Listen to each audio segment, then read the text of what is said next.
Yo, everybody, welcome back to the 14th episode of the This Week in Overwatch League podcast. I'm your host, ATP, and what perhaps could be the final episode, or at least the last episode for a long time. We'll get to that a bit later, but let's talk about the most recent weekend of OWL. The play-ins finally concluded, and we now know all of our contenders heading into the playoffs.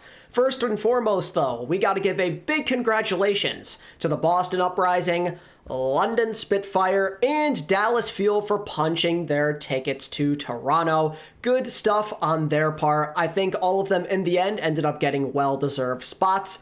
Maybe a bit surprising to see London here, but I'm not complaining. They're a really fun team. It's awesome to see them there. We'll talk about that a bit later, but first I want to get into the Toronto Defiant, who had the displeasure of losing to both West play-in winners, that being Boston and London. Let's talk about their Boston matchup first, as this was a gigabanger of a series, and maybe one of the best games of the year so far. So Toronto Defiant came into this feeling pretty confident, I'd say. They're just coming off that reverse sweep against Vancouver. They usually push Boston hard, and this one ended up being no exception. They played really well, and this ended up being a pretty back and forth game. Toronto, I think, did a good job of trying to keep Boston on their toes in this one. I liked the fact that, even though it didn't work, they tried to come out of the gates running with a random Lucio strat on Lijiang. It makes sense to play Lucio there, but no Alari, no Surmajed. They were just going to go with the Lucio. Didn't work, but it was a pretty valiant effort, I'd say. And from there, they were able to boom Boston and Kalios for whatever reason on Numbani. That Sigma pick went good. Majed went absolutely crazy to win that map pretty easily. And then from there, it felt like Toronto found their groove. They were in control for a while. They won the next map rather convincingly. They were up late in the series with Circuit in their map pool, in their pocket if they were to lose map 4. They had that secret pocket pick to close things out if necessary. Toronto are always really good on this map. So even if they lost map 4, their confidence was still very high. But in the end, they just couldn't clutch this one out. They did their best, but I think Boston deserves a lot of credit for some solid late-game adaptations. They recognized the threat of Surmajed, I feel like, in this one. They realized fully that he was kind of the one they needed to neutralize in key fights to have the advantage, just because of the work he was putting in with his playmaking. They started diving him more with like even GIGABANGER getting in on the action, Decay on the Genji. It gave him a lot of trouble, and I think it was the big theme in the later half of this series that gave Boston the extra push to win this game. They did a great job late into Colosseo, and then pretty much in the final hour on this map in Circuit Royale, right? They did a really, really great job. GIGABANGER played like a freak on this final map. His Lucio timings are, great as you'd expect from a Lucio extraordinaire, but he also played one of the ballsiest Lucios I have ever seen. On a sniper-centric map, with no shield, in little cover, he showed no hesitance whatsoever to speed his team off the high ground over and over like a maniac while narrowly avoiding shots from Hydron and Spectra. I mean, it's a miracle that he didn't die more than he actually did. This was like the classic Feed GIGABANGER performance. Sometimes it definitely backfired, like you probably saw at the beginning of that extra round I'm playing right now. But other times it was pretty darn effective. It's just amazing to me, man. Boston had their own way of going about this, even getting like a super clutch last moment pick onto Majed. They caught him out of position. Decay and GIGABANGER were able to punish him for stepping up a bit too far. And Boston did it their own way, too. They knew they didn't have any kind of chance of winning, matching Defiant on exactly what they were doing, or even playing the Sigma comp on this map. They knew they were going to lose, so instead they stuck to their guns. They full sent it with this rush. We're going to be aggressive. We're going to bully Surmajed. We're going to pressure Hydron. And the Queen also made it so the Transcendence wasn't as effective as well.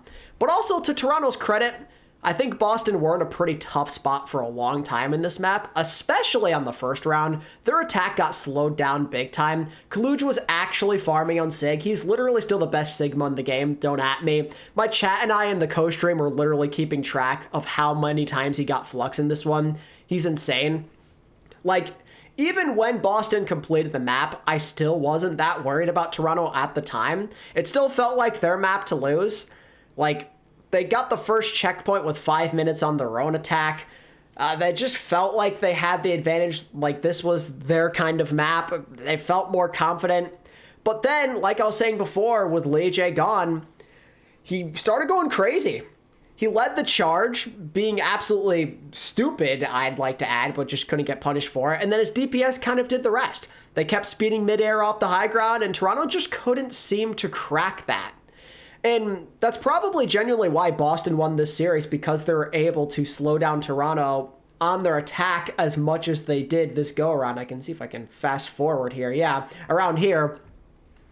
Hydron was having a hard time getting value. They just played super well. They played around the picks that Birdring and Decay could get. And I'd also like to add, it seemed that this risk of keeping Hydron on Whittle the entire time did not pay off. I mean, that's the risk, right? You're not going to be super valuable if you're not hitting a lot of your shots. She's game-breaking when you're hitting your shots, but when a team figures out a way to counter you, or you're just not feeling it, it ends up being more of a risk factor. And in this case, Toronto kind of paid for it by not making any real changes.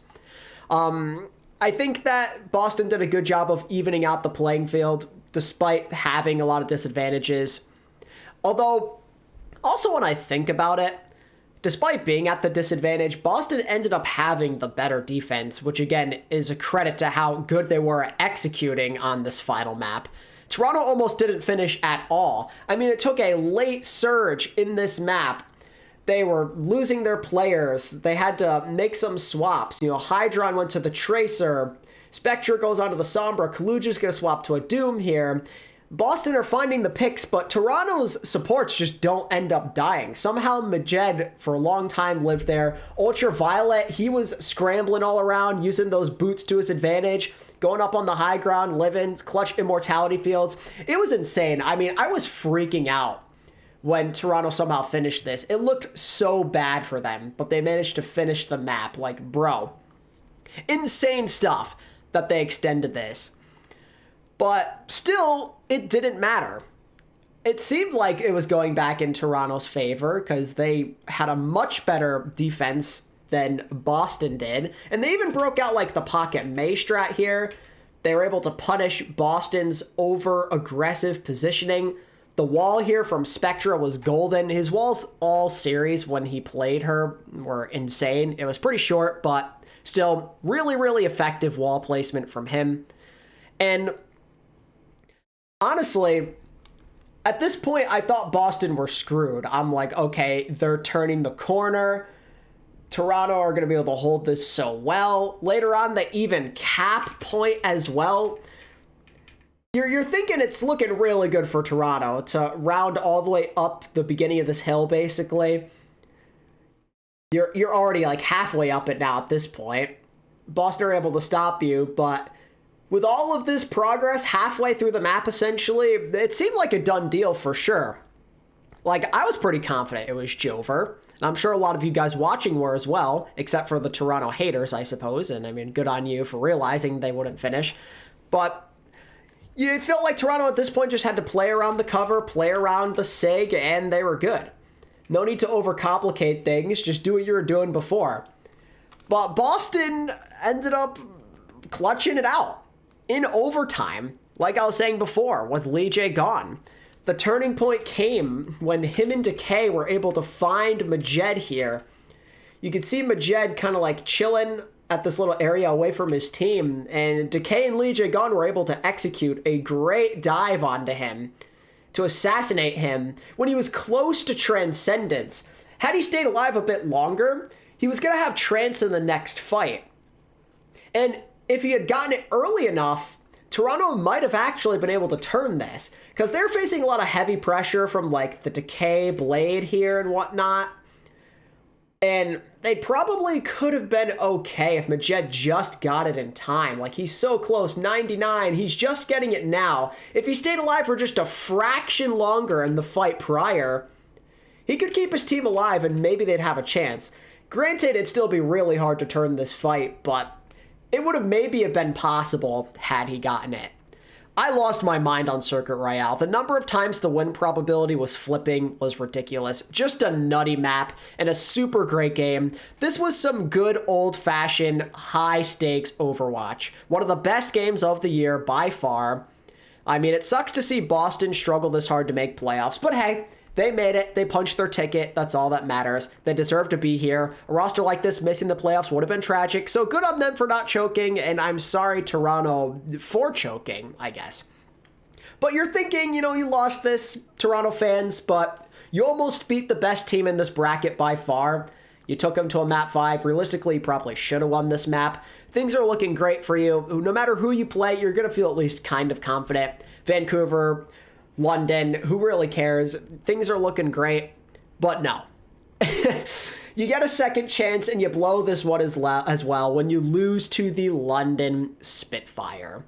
You could almost beat Boston, so surely you're going to beat whoever comes up next, right? Right? Unfortunately for you, though, the London Spitfire exist, and they are an absolute nightmare to deal with the Toronto composition choice. After a nail-biter of their own, well, 2 in a row, actually, against Justice in Vancouver, they march right in there, and they beat Toronto in stunning fashion. I mean, it felt like the second portion of the series wasn't particularly close. I can't help but feel bad for the Defiant fans out there. Like, this was finally your time to avoid the mid-allegations. You had a pretty good grasp on the meta. You're one of the favorites in the play-ins. You looked and felt confident, but no. When it's all said and done, they lose a game they probably should have won, and then they get totally schooled by London on top of it. I'm not saying that they should have won the London game. Obviously, they lost this one fair and square. If the Boston one, they probably choked. That's just a really bad fumble to have 2 chances back-to-back. Like, if only they had finished the job against Boston and they didn't have to be here, things could have been different. Not saying they would have went far in the playoffs, but that's tragic, especially because your home crowd was waiting for you. And now, thanks to the London Spitfire, speaking of the home crowd, we get 0 Canada teams in Toronto. No Vancouver, no Defiant. London are about to be public enemy number 1 of all Canadians for this one, man. They low-key might be the villains of the playoffs for that alone. Like, they might get booed off the stage by every Canadian that at least supports Defiant, or Vancouver, I should say. But hey, I'm all for it. They got here fair and square, and them being the villains might even give them extra power. Aside from maybe being Canadian, I don't know how you could possibly hate on London and what they're doing. Their path to make it here was absolutely insane. Try and remember that at one point, they were 2-8 this year. They came out of the gates starting their year 2-8. In no position to be in contention for the play-ins or playoffs. They felt like a dead team, completely different from the year prior, but then they perhaps put together one of the greatest 2-month stretches of Overwatch I've ever seen. They rallied all the way back. Granted, their schedule wasn't that hard, but still, they took advantage of it and they took care of business and they executed well. And the best part is, they did it their own way with this Reinhardt comp. They were abiding to the rules. They weren't conforming to metas they can't play and lineups that don't work for them. They stuck to their tried and true, the lineup that got them as far as they did last year, using the composition, a composition that's similar to the one that got them very far last year. They realized that they suck at everything else, and that their best odds of winning is to full send the Rein. They went for it. Win or loss, they knew full well that this was going to give them a chance to at least go down fighting because they are confident enough to play this, and no team is really prepared for this either. It's actually one of the coolest underdog stories in this league's history, and I'd even argue it's better than their story last year. Just because even though they were doubted at the beginning of last year, at least they were pretty consistent for the most part. This year, it was pretty much all bad until we hit the summer. It's actually amazing to witness this. Just a truly special performance from a special group of individuals. And the fact that they did it without going to the standard, I just think is really, really cool.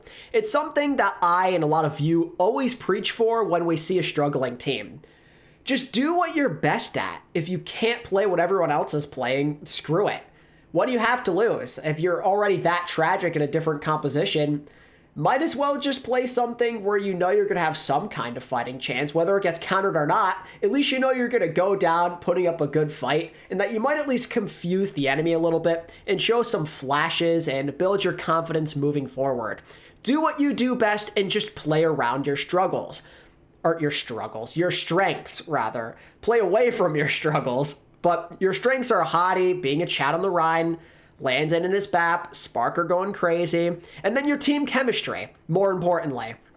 London fully trust in each other on this composition, and it's led to the impressive results that we saw because there was no hesitation. They know how good they can be on it, and nothing was able to stop them because of it.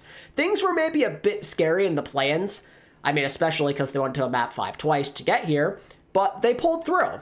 After starting their season 2-8, they managed to win, if my math is correct, 9 of their last 11 to make Toronto. You can't make this stuff up. That is like a different level of trust and confidence and not giving up when things feel so grim. A lot of credit goes to the players for good mental, but also the coaching staff as well. With a performance like this, to not back down and come all the way back, you might argue that Christopher is the coach of the year again for doing more with less and making this composition work when no one else in their right mind would even think about playing it. What him and his team have accomplished this year is beyond impressive in my eyes. The comeback, doing things how you want to, being clutch when your season was on the line. It's amazing. The moment that they played Rhine, they were competitive for the entire season.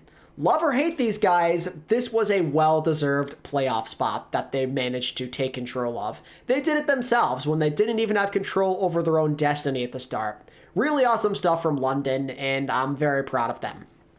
As for the game itself against Toronto Defiant here, as you can see, it started off pretty close. Busan, I felt like could have went Toronto's way with just a couple of different fights. Both rounds were super duper close. And then Midtown was ridiculous. The fact that it went to extra rounds, pretty rare to see that. And to see Toronto with their backs against the wall somehow pull off that map was absolutely absurd. But then the second half of the series happened, and London, it felt like it finally clicked and truly had Defiant's strategy figured out.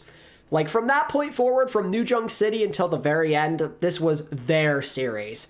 And a lot of it boils down to the fact that Toronto's comp ended up not being a good matchup for London's. There was this idea, could the rush comp counter the poke? Could the poke kill them before they even got in? Which way could this go? And in the end, London proved that their strategy was just way better. And I'm sorry for doubting them in that regard. Defiant rely on going very slow and finding quick entry picks, a methodical approach where you're hoping that your main playmakers can land a big shot like we've seen with Hydron and Sermajed. No Lucio, no Symmetra, none of that stuff. You're just hoping your playmakers hit the shots. Meanwhile, London, on the other hand, they're all about hitting the gas. Hitting that gas and freaking full sending it. They have the Lucio. They have the Symmetra.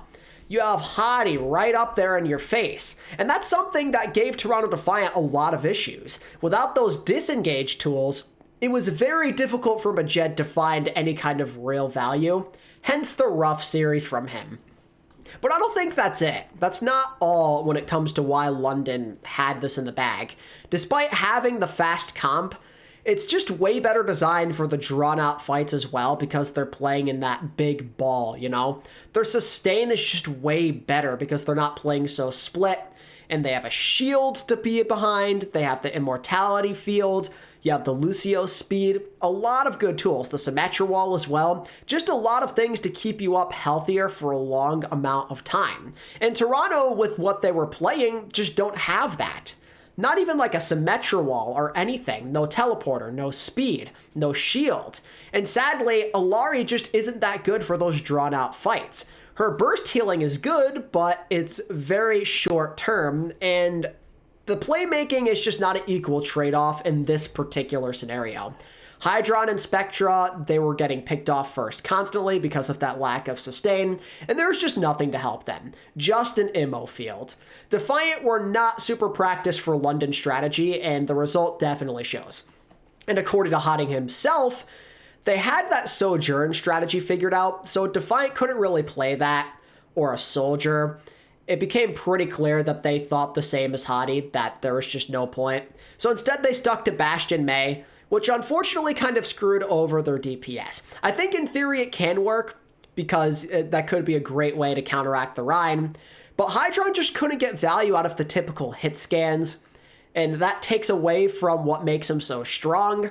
And Spectra also is really good when he can flex onto Echo and like Genji and stuff. We couldn't really see much of that in the series. And again, they just had less sustain. They weren't very mobile. There was just nothing they could do.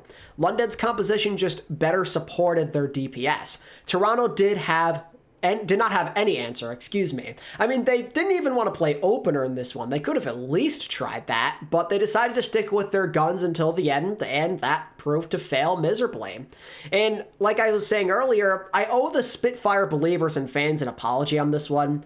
I believed in Toronto's unique style a lot, and I thought they had things figured out, all while completely forgetting about yours completely. They were a perfect counter to Defiant's playstyle, and I take the L on that, but also shout out to the Spitfire for generally clutching up. Like I said earlier, London had a ridiculous series, and I want to give a big shout out to Landon. I thought that he played really, really good and was the X factor and the driving force behind this W. He felt locked in, and I think the amount of times that he saved Hottie actually needs to be studied somewhere, because the immortality fields were perfect, the focus heals were on point, and he outplayed his flex support counterpart big time. And part of it is because he just had less pressure on him. He had more heals from his other teammate to help him out. Just less pressure on him to perform, and he really thrived from it. Ultraviolet had to do more with less. Landon had a huge day and was the deserved MVP of that one. It's crazy to me how Titans and Justice end up putting up a better fight against Toronto, aka one of the favorites to make it through the bracket. Although to be fair to Defiant, I think Titans probably also threw, and Justice in a way. Justice had their slow start. Titans picked Circuit Royale in a map 5 with their season on the line, which is pretty questionable. There are a lot of weird choices and decisions by these teams that definitely could have beaten London, but hey, they couldn't. They didn't have an answer for their weirdness. I guess the Canadian teams have to stick together for better or worse, right? And now because of it, London go to the playoffs while the Canada boys and the Justice watch from home. Big congrats to the Spitfire on making it here. Like, it's just pretty crazy to me to think about this still. How they managed this when they really shouldn't have had a chance with how they started this year. I'll be interested to see how they do when they get to playoffs, though. If there's a Zarya meta on the way, like it seems, then I'm curious to see how their Rhine comp is going to hold up. Like, it may not be that bad, and obviously we know they're not playing Zarya, Hottie wouldn't dare, so I'm curious to see how they do, and if they can maybe end up being a anti-meta dark horse team. Maybe this could work in their favor if they avoid that Zarya. I don't know. I low-key wonder what is going to happen and if they can maybe cause some major upsets in the playoff bracket just as they did last year. It's going to be a lot of fun to find out what kind of damage they can do, but for now, they can celebrate and figure that stuff out later. Before moving on, though, I wanted to bring up Toronto one more time and just express my disappointment in them for coming up short as they did. I'm super sad to see their season end here when things were looking pretty good, like just a week ago, even a couple weeks ago. I give them credit for having a comeback year when the season for a while seemed kind of dead. They were very disappointing, but they made some tough choices. They really did their best to improve their roster and play things that better suited their style. But in the end, they kind of threw it away by choking away 2 golden opportunities in a row to make the playoffs and make that comeback complete. But instead, they end up being faded to mid once again. You miss playoffs, you went 8-8 with a 0 map differential. It checks out, right? Kind of embarrassing, and once again, they live up to their names. I'm proud of them for bringing it back as much as they did, but damn, it just sucks when you knew they had greater aspirations, especially at the beginning of this year. It felt like they could definitely be like a top 5, top 6 team in the league, maybe, or at least in the West, and they fell flat on their faces. And now they're going through it on social media. People are lighting up CUCKED like crazy, and I do feel bad for him. Some of it is undeserved. But part of me thinks that Defiant did this to themselves with some of their overconfidence. Maybe not necessarily CUCKED and the players, but I do think the co-owner and the CEO of Toronto Defiant said some horrible stuff that maybe sealed their fate at the end of August. Here's what he said if you missed it. Based on the latest scrim results, I can say with confidence that we are winning the Overwatch League Championship in 2023. I mean, bruh. It's one thing to say, I'm confident we will make the playoffs, I'm confident we will make it through the play-ins, but to guarantee a championship when your team has just been middle of the pack the whole year is absurd. Doesn't that feel a bit too cocky? I don't mind feeling confident in my team, but maybe don't guarantee a championship before even making playoffs, you know? And now he's deservingly kind of getting roasted. Like Bad Pachimar saying, source, they scrim Vegas. We got the Rip Bozo pack watch. Like, kind of feels deserved for going a bit too far with the confidence, I'd say. I appreciate you believing in your team, but maybe next time tone it down a little. I just thought it was really funny. I feel bad for Defiant again, but this was kind of hilarious. Regardless, though, now there is no home team in the playoffs. We get no playoff CUCKED, no Hydron, no Spectra, no Sugar Free. Crimzo misses out in the playoffs again. It's over, man. Toronto had some ups and downs, and so did Vancouver, but I'd say that Toronto in particular had a pretty disappointing end to their season. I appreciate their efforts for doing as well as they did in the second half and for not giving in, to keep on fighting, to release some of their friends from their roster, making that business decision. But man, this really sucks, and I am sorry in advance to any Defiant fans watching this. Anyway, that kind of sums up the play-in bracket in the West in terms of the winners, as well as Defiant being a disappointment. But now I wanted to focus on one other team that definitely made the headlines, that being the San Francisco Shock. So, the Shock, for the first time in 5 years, are missing the playoffs. Yes, you heard me right. The first time since the inaugural season, when they finished 9th place at 17-23, have missed the playoffs again. That's crazy. The last time the Shock missed the playoffs, Nomi was on their team, Sleepy was on their team, they had Dak, they had IDDQD, Dante was still there. That is the last time the Shock missed the playoffs. I just want you to think about that. Put that into perspective for a few moments. That a team with Dak and Nomi is the last time the Shock missed playoffs. That was the only dark age we've ever known in the history of the Shock. Other than that, they've been relevant. They've at least made playoffs. I mean, the worst they ever did in the playoffs was what? Like, top 4? Throughout these last handful of years? They've just been a dominant franchise and the true dynasty of the Overwatch League, for being this consistent for this long, for always winning, for always at least having a chance, even when some of their rosters don't really compare. They always found a way to get it done and be in the thick of it in the playoffs.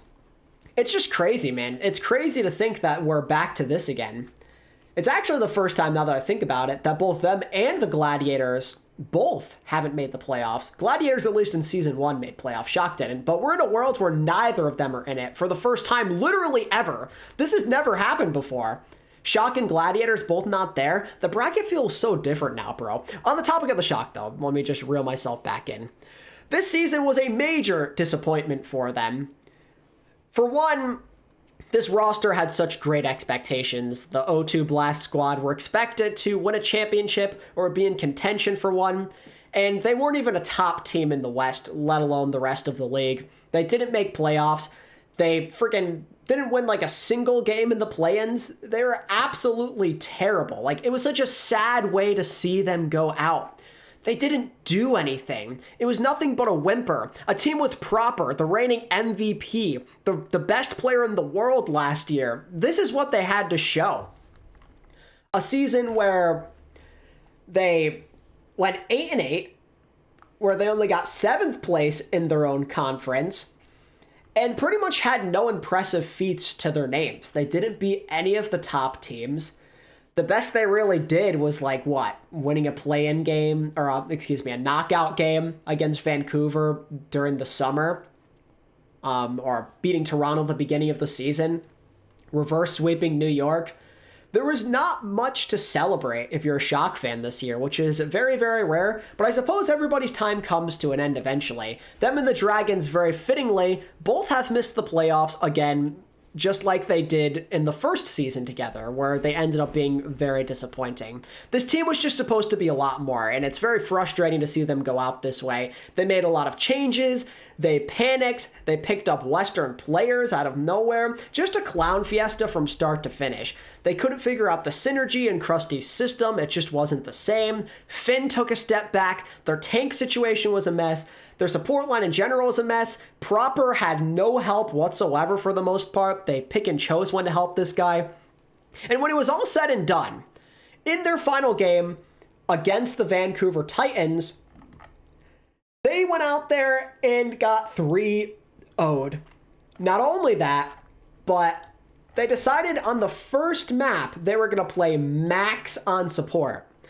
They freaking played Max on Brig and Lucio on Oasis. And to be fair, Max could have played worse. I don't exactly think he played well. He got picked off a lot. But he shouldn't have been in that situation to begin with. What kind of panic is that to put in Max on support? I believe they've scrimmed on it before, but this dude's a tank player. That's literally just a flashback to Kooky again, or Hybe when he played it. Just don't do it, bro. Just don't do it. If you're getting that desperate, your season is basically already over. It felt like the Shock were playing not to lose rather than to win, and that kind of sealed their fate. There was just absolutely zero chance with that kind of start. Playing Max on Brig and Lucio, subjecting him to that torture.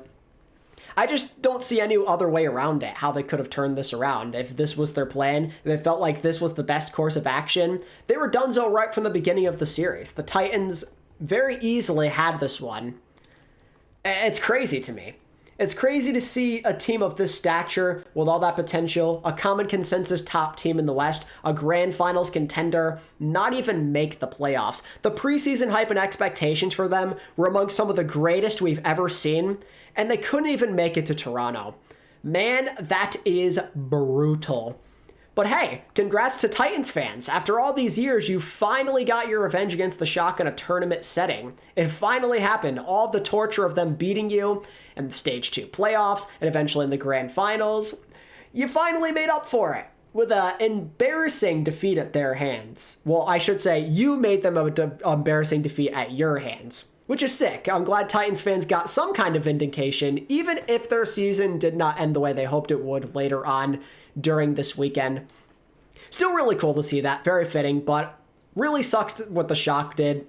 I regret rating them as high as I did. I'm sure a lot of you do as well. All of you can say I told you so down in the comments below for me overrating them. I get it. I'm a clown. I suck. But man, they played really far below expectations. Even if you didn't believe in them that much, like, this is insane. It goes to show you, though, at the end of the day, sometimes building young rosters backfires on you.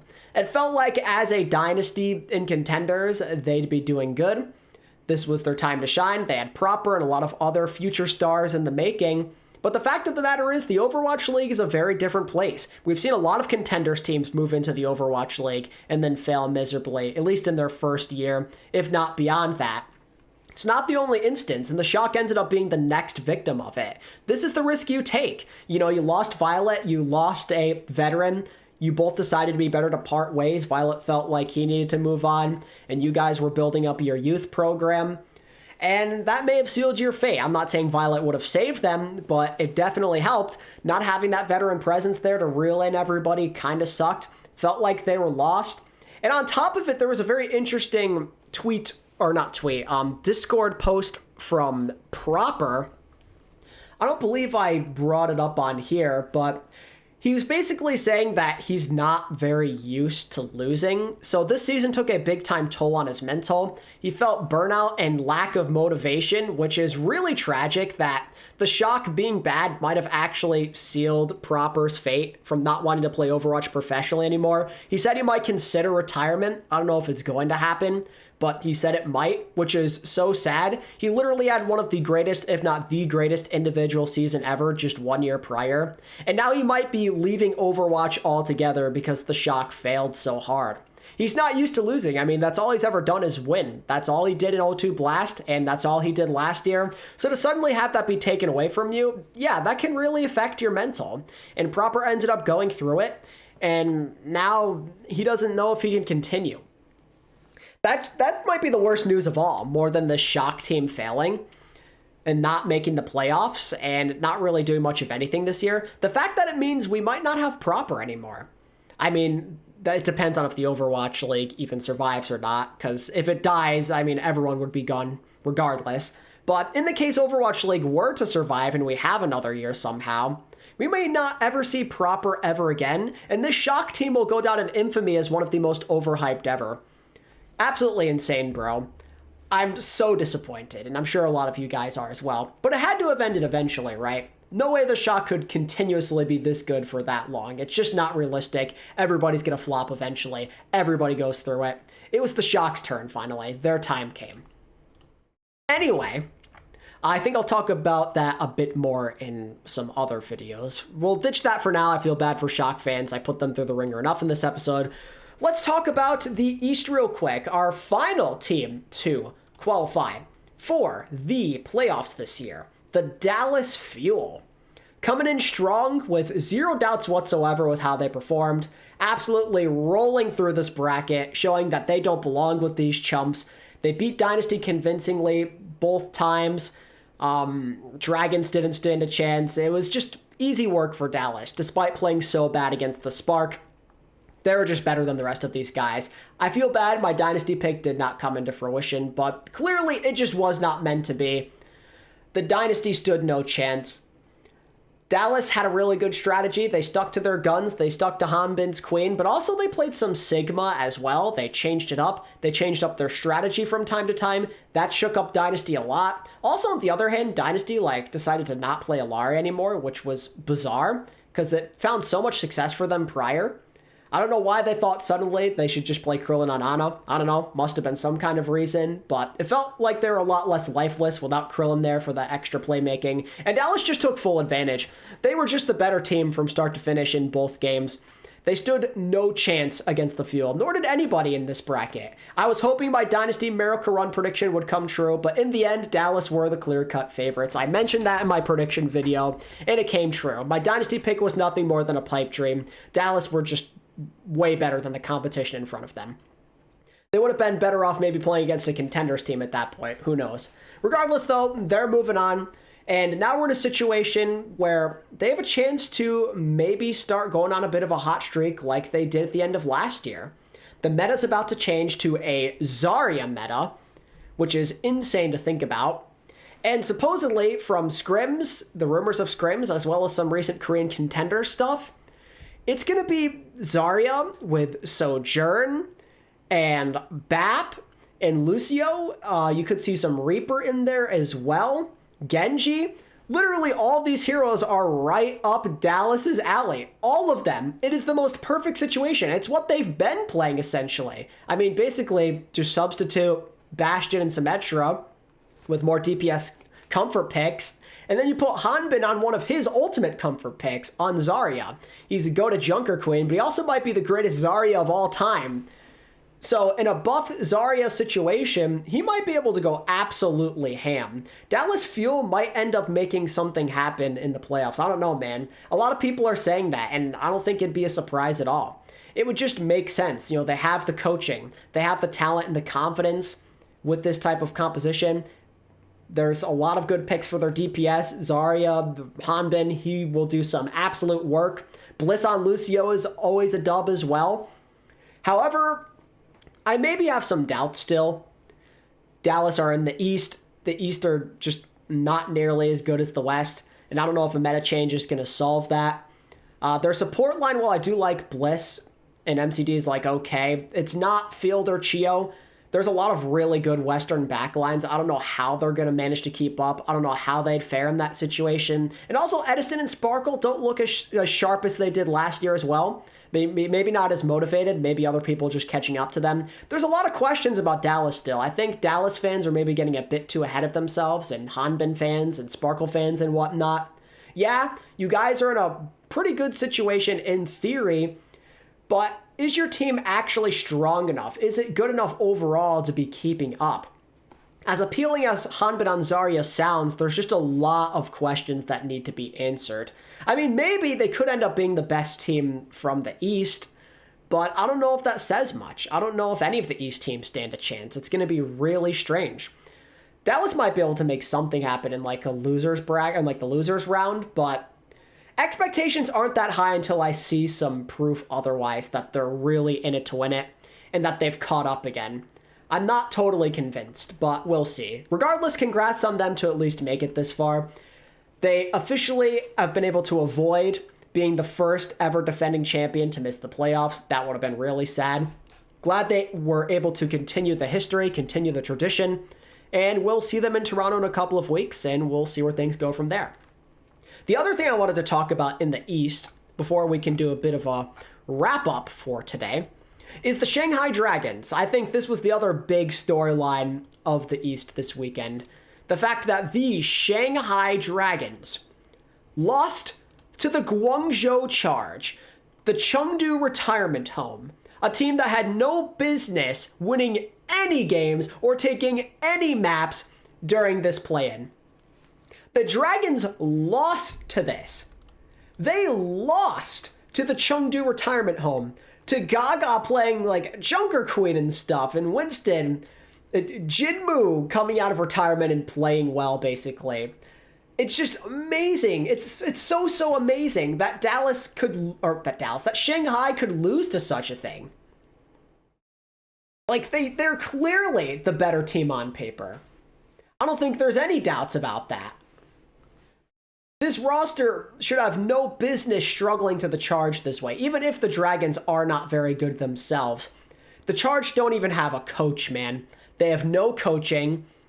They have a couple of players that just aren't even OWL caliber anymore, I'd like to think.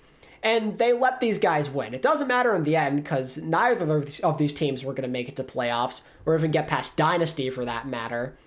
But, brother, how do you manage to have such a sad low to end your season?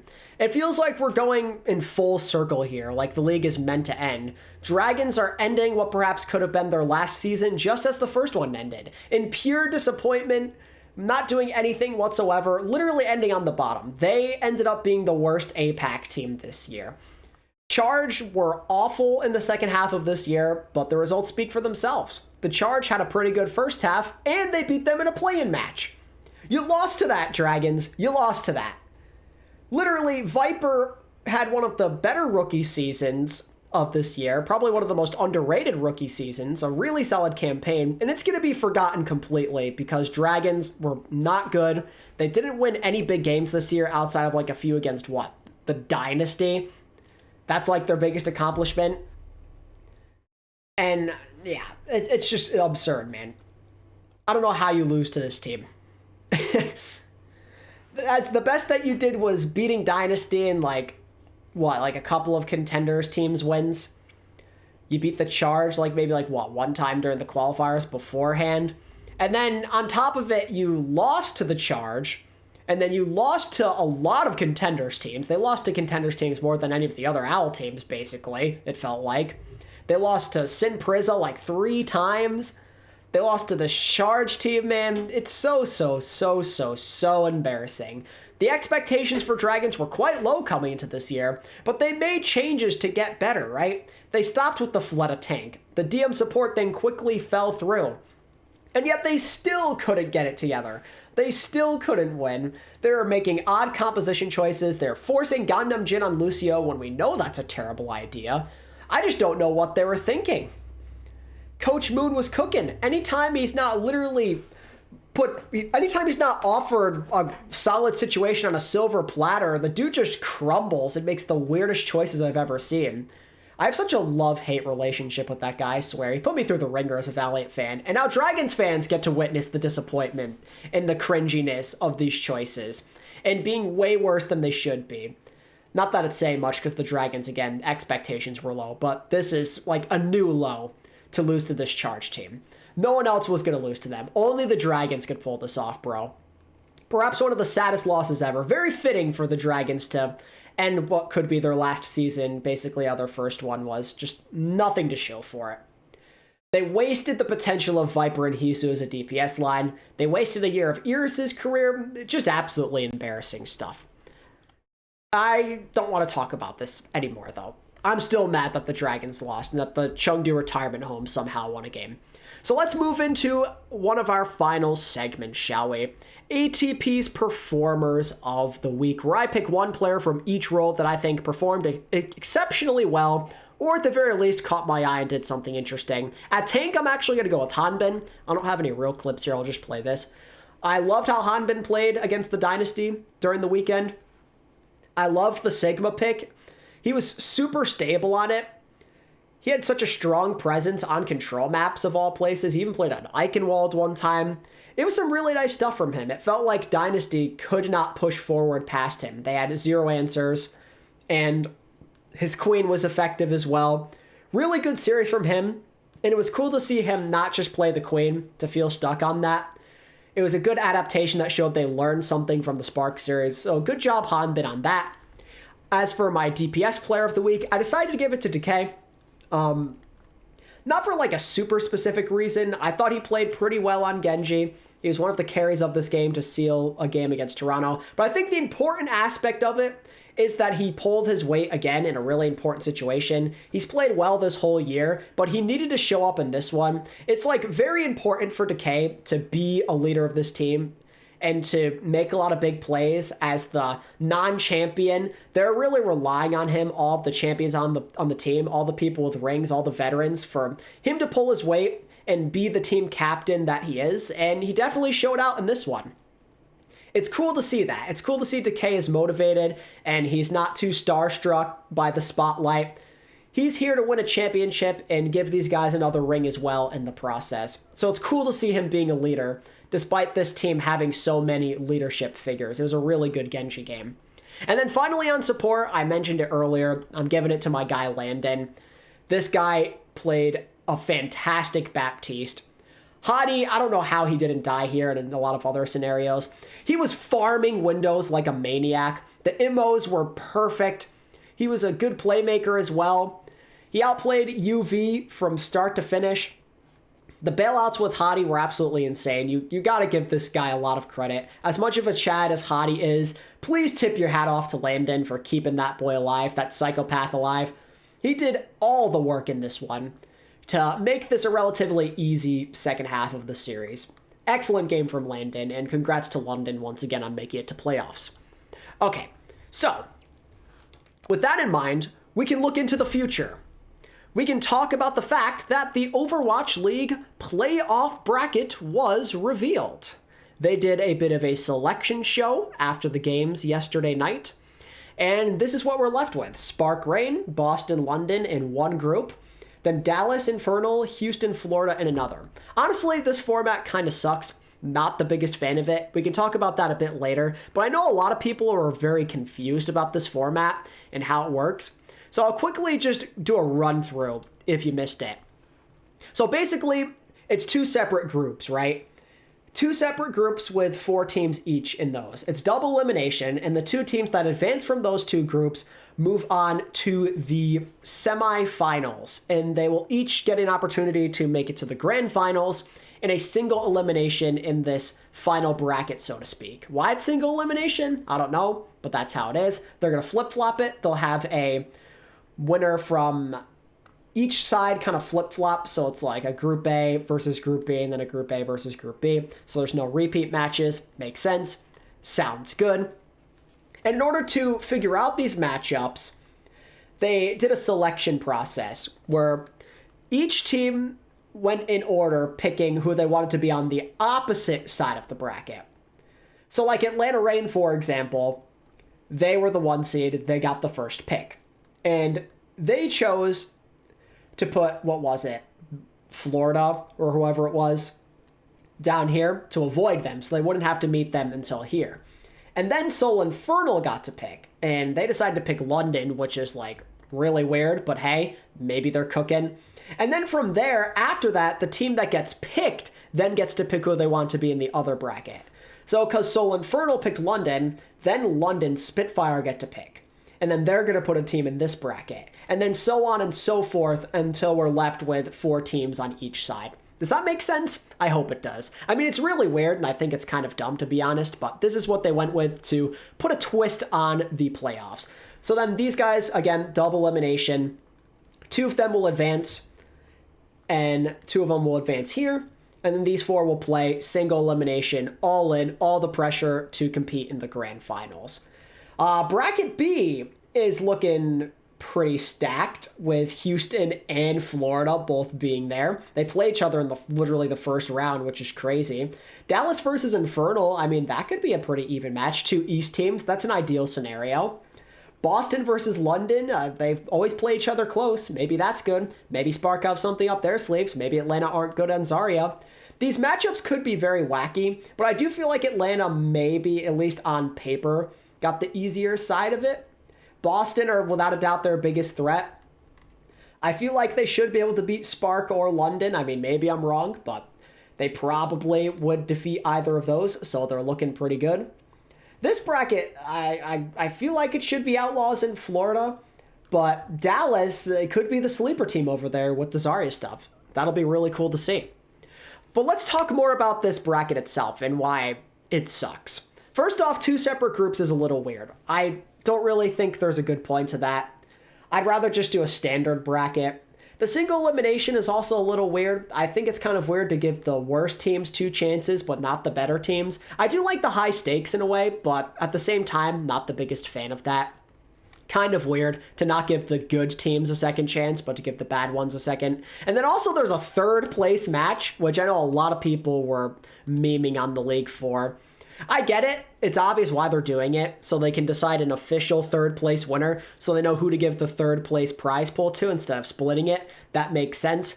But who in the hell wants to watch that, first off? And second off, I don't think even the players are going to care that much. I mean, the money will talk and will get them to try a little bit, but it feels more like a stall. Like, there's nothing like playing after being salty for not making the grand finals in a single elimination, just have to play a 3rd place match on stage. Like, I'd be pissed, honestly. I get why they do it. Money's money.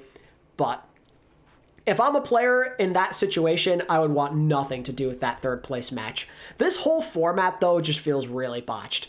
You could have changed it up a little if you wanted to. I can understand trying to make things spicy, but maybe there was a better way to go about this instead of overcomplicating things like this. I don't know. Maybe just me. Maybe this ends up being a cool bracket for the sake of the league. I hope it does well. But my optimism is not super high. This just feels like a fumble. A standard bracket would just make more sense, especially with how competitive this season has been, right? This isn't like other ones where there's a clear-cut favorite. There's a few teams that feel like they might have a chance at this. Houston and Florida and Atlanta, maybe even Boston. This might be one of the most competitive seasons ever in the end. And now we're in this weird situation where we have this weird bracket, a Mickey Mouse bracket, so to speak. I mean, if the best teams are good enough, they should be there. But I'm just saying that this is really, really weird, and I'm not the biggest fan of it. I thought I was at first, but not. It just feels overly complicated. Oh, and one other thing. Why on earth were the Spark not the top seed from the East? Are the Overwatch League, like, not following their own rules again? Average knockout placement, how you did between both of the knockouts in the East, is the thing that decided the seeding, or at least the qualification. That's how they were going to decide who makes the playoffs for the top 2. They weren't even keeping track of the standings in the East, the win-loss. Like, literally, if you go to the website, they only keep track of the placements. of the East play-ins with tournaments, as well as the East playoffs with tournaments. And yet somehow, some way, even though the Spark finished first in both of their brackets, and Infernal got third in the most recent one, the Spark are the 2 seed, and the Infernal are the 1 seed. How does that make any sense? Anyone want to explain?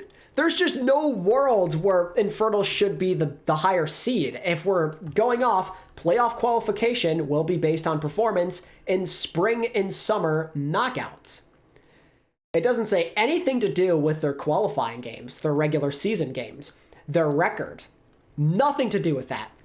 Nowhere in the rules was this indicated, nor was this explained anywhere. This is like classic Overwatch League miscommunication at its finest. It happens all the damn time. This is like the 4th time this year. What is the point of this? No one even understood the East and how it worked to begin with in the qualification, and then when we finally start to think we have it understood, this happens. Like, was average knockout placement only meant for, like, deciding who qualifies, and then regular season record decides the seeding? If so, again, like, that's cool, I understand that makes sense, but they never clarified that. That was never an official rule indicated, at least to the public. Literally not anywhere was that ever said. So either A, they forgot their own rules, B, they have an agenda against the Spark, or C, they're just idiots. Literally, the general manager of Seoul Infernal said that they were surprised when they got the 1 seed and that they were picking an opponent.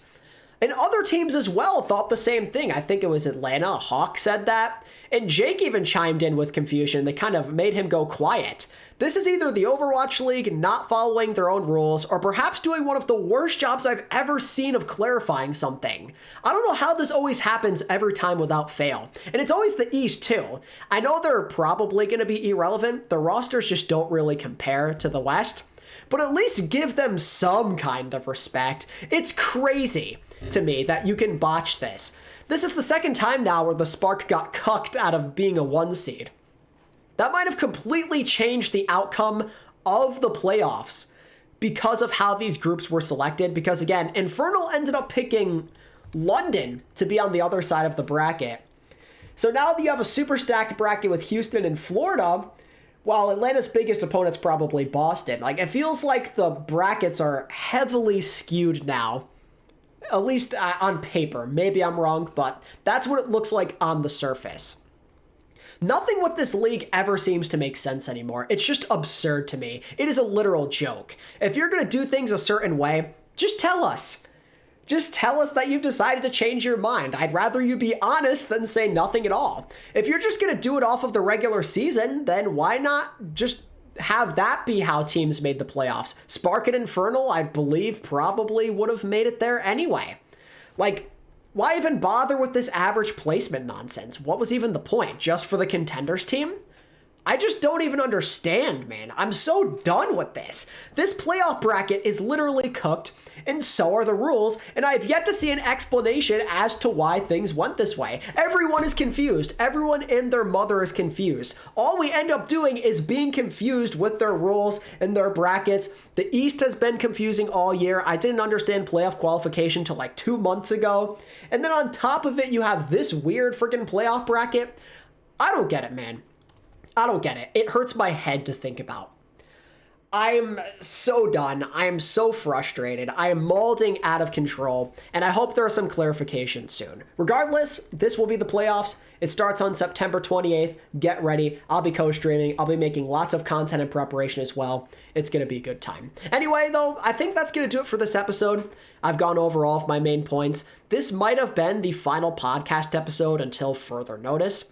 I probably won't be making anything again until the off-season at the earliest, and that's only if OWL doesn't die. This was at the very least the final one for Season 6, though. I don't think I'll do anything for playoffs. I'll probably focus on some other content after that stuff ends. I do hope that you enjoyed the episode, though. I appreciate all your support a lot on this episode in the series. I've always wanted to make a podcast, and it's cool to finally do it after all of these years. I'm happy it was received so well. Thank you guys for everything, as always. Y'all are the GOAT. This is the best community ever. Whatever happens from here, I'm very grateful to all of you. Have yourselves a good one. I've been ATP, and I'm peacing out. Bye.